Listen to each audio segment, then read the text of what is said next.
If you are an activities provider, then you'll have the Experiences module in your CMS where all your experiences are kept. When you open this up, you'll be shown a list of your experiences here.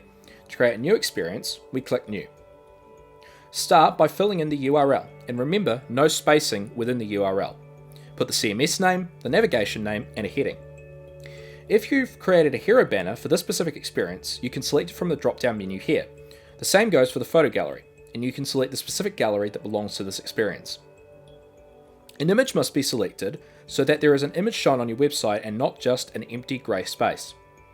Then, under this is the image's alternative text, which is important to fill out so Google can identify your image. Then you have the option of putting the minimum price and the caption. For example, the caption could be per person or per day.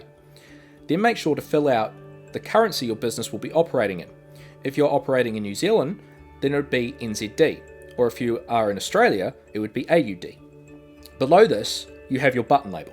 If left empty, this will default to no more, so if you wish to have something specific, enter it here. Then we have the booking URL. This is where you paste the URL to your booking engine so visitors are able to book. The Is Featured checkbox determines whether or not you want the specific experience to feature on the homepage of your website. You also have the option to add in a short introduction and description for the experience that will appear on the front end of your website. Next, we have the Features tab. In this tab, you'll write a bulleted list of all the features and amenities offered by the experience. It must be a bulleted list, or else the front end will not show it as a proper list. So make sure you add a bulleted list here. Next, we have the Content tab. This is where you will fill in any other information you wish to include about the experience. And this is the same format as the Pages module, so you can have up to 4 columns and as many rows as you wish. Next, we have the SEO tab, and this again is the same as the Pages module and is really important to fill out.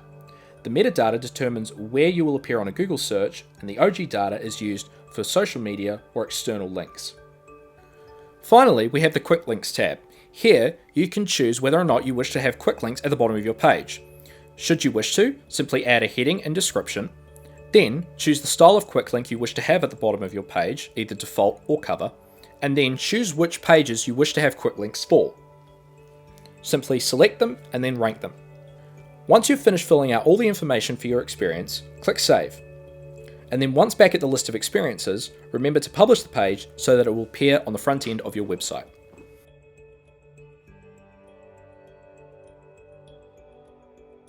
Thank you for watching.